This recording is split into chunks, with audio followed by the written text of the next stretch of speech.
You could drive past this house without ever slowing down. No iron gates, no long driveway. No sign that this was once the home of one of the most powerful men in America. The house sits on a quiet street in Bentonville, Arkansas. The surrounding homes look nearly identical. Tree-lined streets. A still, unremarkable calm. Yet inside this house, a philosophy was formed. Not a philosophy of wealth, but a philosophy of how to live, how to work, and how to see people. The man who lived here was Sam Walton, the founder of Walmart. And for a time, he was the richest man in the United States. That is the paradox. If power is not expressed through mansions, then where does it live? In which room? At which table? Beside which fireplace? In which repeated habits? Carried out when no one is watching. In 1992, Sam Walton received the Presidential Medal of Freedom, the highest civilian honor in the United States. It was recognition of a man who had fundamentally reshaped American economic and social life. But when the ceremony ended, he did not move to New York. He did not buy an estate. He did not change how he lived. He went home, back to Bentonville, back to the quiet ranch-style house. This is not the story of Walmart as a business case. It is the story of a house and how a life without display became powerful enough to change the way an entire country shops. If you value documentaries that explore power through people rather than spectacle, consider liking this video and subscribing to the channel. And to understand why this house mattered, we must return to where everything began. Childhood and the ground that shaped character. Sam Walton was born in 1918 in Kingfisher, Oklahoma. This was America before mass consumer culture, before big box stores, before shopping became a national pastime. His family was not wealthy. His father worked a series of jobs and moved frequently in the search of opportunity. Each relocation meant starting over. Sam grew up in a world where money was never abstract. Every dollar was tied to labor. Waste had consequences. That environment shaped a lasting instinct. Observe carefully. Spend cautiously. Never dismiss small details. Even as a child, Sam was drawn to stores. Not because of products, but because of how people behaved inside them. He watched who entered first, who lingered, who returned, and how a simple smile from a clerk could change a customer's decision. This was the beginning of Walmart, not as a retail model, but as a habit of observing human behavior. 1945. Learning retail through practice. In 1945, World War II ended. More than 12 million American servicemen returned to civilian life. Demand increased, but thrift remained a dominant mindset. Sam Walton was 27 years old. He had served as a logistics officer, managing supplies and costs. Efficiency was already second nature.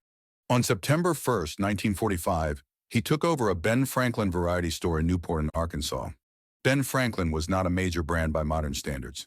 It was a mid-sized franchise chain focused on small towns, selling everyday essentials.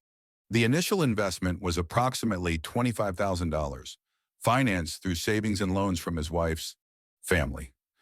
Most items sold for just a few cents to a few dollars. These were not status purchases. They were necessities. Sam did not manage from behind a desk.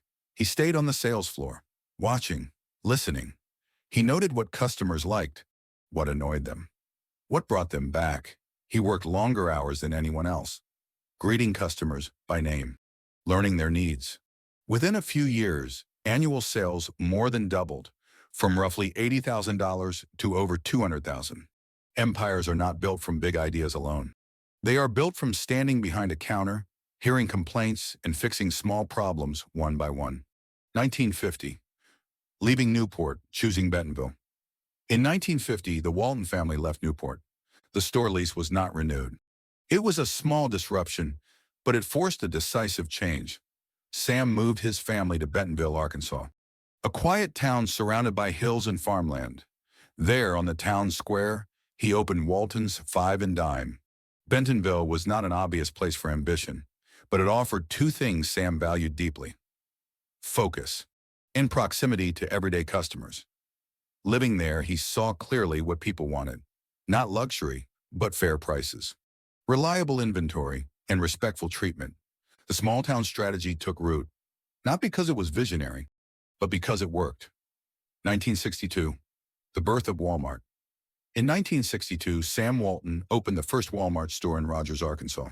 He was 44 years old. Walmart did not appear suddenly. It was the result of 17 years of observation, trial, and adjustment. Ben Franklin taught him how to read customers. Walton's five and dime gave him stability.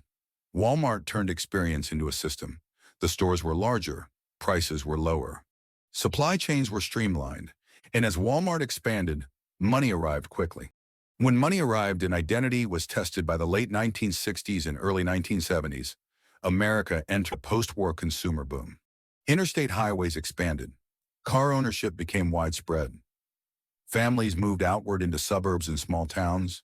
Walmart filled a gap, larger than traditional local stores, but far less polished than urban shopping centers. The strategy was precise: lower prices, minimal overhead, rapid inventory turnover. By the end of the 1970s, Walmart operated hundreds of stores across the South and Midwest. Revenue grew exponentially. In the early 1980s, Sam Walton's personal net worth surpassed $1 billion. American culture expected a familiar script: mansions, luxury cars, physical distance from ordinary life. But none of that happened. Sam Walton stayed in Bentonville, in the same ranch-style home, without gates, without separation. In 1985, national media noticed a contradiction. The Washington Post described an unsettling image: the richest man in America living in a small town in a house, indistinguishable from his neighbors. This was not a public relations performance. People who encountered Sam Walton recall him in simple clothing, often wearing a Walmart cap, driving his pickup truck through town. Money arrived, but it did not rewrite him, and that ordinary house began to mean something more. The house is a quiet manifesto. In the late 1950s, before Walmart became an empire, Sam and his wife Helen decided to build a permanent family home in Bentonville. Architectural records typically place the design between 1958 and 1960. Helen Walton played a central role. She wanted warmth, nature, a place to raise 4 children. They hired architect E. Fay Jones, influenced by the principles of Frank Lloyd Wright. The site included forested land and a natural stream. Rather than clear it entirely, the design preserved trees and the water features. The house did not compete with nature. It merged with it. Local materials were used: stone, wood. The layout prioritized daily family life. Each child had a bedroom. Shared spaces encouraged gathering. This was not a house meant to impress. It was meant to endure. The fire in the early 1970s. In the early 1970s, a severe storm passed through Bentonville. Lightning struck the Walton home. Fire spread quickly. Much of the structure was destroyed. Sam and Helen escaped unharmed, but the house was largely gone. This happened as Walmart was expanding rapidly. Pressure was high. Resources were abundant. They could have moved, bought elsewhere, started over. They did not. While rebuilding, the family lived in a double-wide trailer placed on the same property. Sam sometimes joked about being a billionaire living in a trailer. But it was not a stunt. It was practical. At one point, Sam hesitated about rebuilding. To him, a house was just shelter. Helen was firm. "Yes, Sam, we do." The rebuilt home was larger, adapted to grown children, but unchanged in spirit. Money still did not define them. Walking through the house. The rebuilt house offered no spectacle. Light entered naturally. Spaces opened gently. There was no grand foyer, no display of wealth. The living room formed the center. Sofas faced each other. A working fireplace anchored the space. Windows opened to trees and water. Inside and outside flowed together. A quieter room sat nearby, a second fireplace. Geometric ceiling patterns. This was where Sam often sat alone. Not entertaining, not meeting. Many major decisions were shaped in silence, not boardrooms. The kitchen was functional. Built for daily use, not display, bedrooms were modest, personal, filled with books, posters, and everyday life. Outside there were yards, trees, and running water. Summer evenings, family gatherings. The house did not announce power. It concealed it, from a house to a region. Bentonville began as a small town, quiet, rural. Sam Walton chose to stay, not because he lacked options, but because proximity mattered. Walton's Five and Dime, opened in 1950, later became a historical anchor. It is now preserved as a museum, housing early documents and artifacts.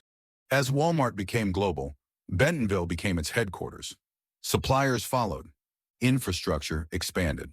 Northwest Arkansas transformed, but the Walton legacy did not end with retail. In 2011, a new chapter emerged. Alice Walton, Sam Walton's daughter, grew up in the Bentonville home and witnessed Walmart's rise firsthand. Unlike her siblings, she did not run the business.